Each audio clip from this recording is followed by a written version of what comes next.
Hætti forseti eða látist á miðju kjörtímabili nýr forseti kosinn til næstu 4 ára.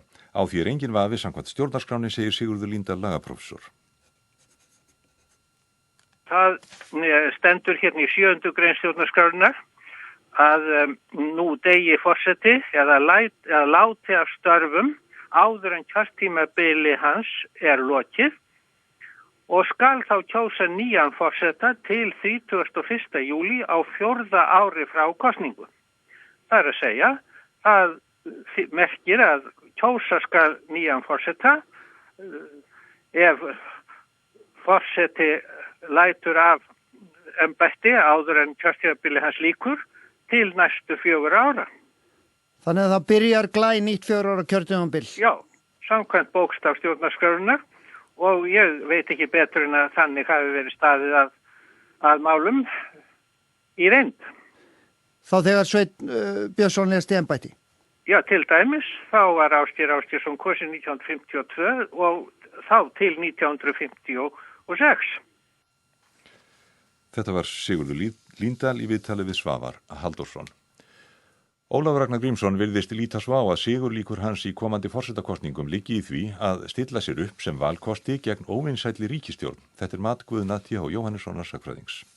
Forsetaframbjóðandi þarf samkvæmt stjórnarskrá að safna 1500 til 3000 meðmælendum svo framboði sé gilt. Enginn hefur enn skilað inn framboði enda talsverður tími til stefnu. 3 hafa þó lýst yfir að þeir vilji sitja á Bessastöðum næsta kjörtímabilið. Þeir Ástór Magnússon og Jón Lárusson gefa kost á sér og í gær tók Ólafur Ragnar Grímsson af allan vafa hann ætli aftur fram. Já, ég tel að forsetinn geti ekki setið hjá þegar kemur að því að taka ákvörðun framtíðarskipan fullveldis Íslands vegna þess að hann æðsti kjörni fulltrúinn sem það fullveldi hefur leitt fram á völlin. Sagði Ólafur Ragnar í fréttum í gær. Hann heldur þeim möguleika opnum að hann hætti á miðju kjörtímabili þegar stór mál, líklegast endurskoðun stjórnarskrárinnar og umsóknin að Evrópusambandinu hafi verið kláruð. Guðni T.H. Jóhannesson sagnfræðingur var gestur morgunútvarsins í morgun. Ólafur Ragnar virðist líta svo á að hann sigurlíkur hans liggi í því að stilla sér upp sem svona valkosti eða jafnvel vernd gegn óvinsælli og umdeildri ríkisstjórn, að hann sé fulltrúi þjóðarinnar og muni gæta þess að Alþingi og ríkisstjórn grípi ekki til einhverra umdeildra ákvarðana og reyna að keyra þær í gegn vilja þjóðarinnar. Og það nánast eins og að á Bessastöðum sitji núna maður sem segi þjóðin, það ég og fái hann ekki tilskili fylgi eða þetta mikla fylgi þá sá þráður dálítið veikur. Og þetta muni lita alla kosningabaráttuna, segir Guðni.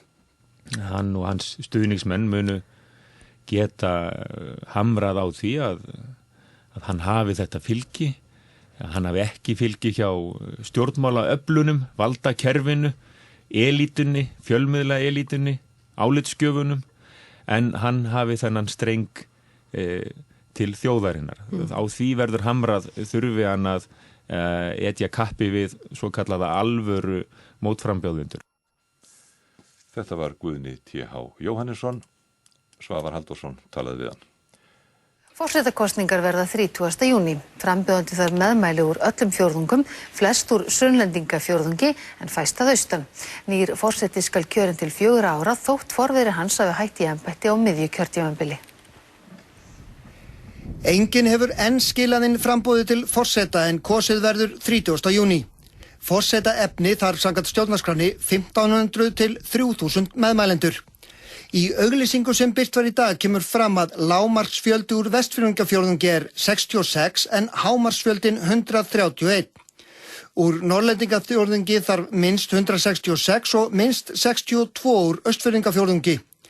Úr Sunnlendingafjórðungi en höfuðborgarsvæðið þarf minnst 1206 meðmælendur.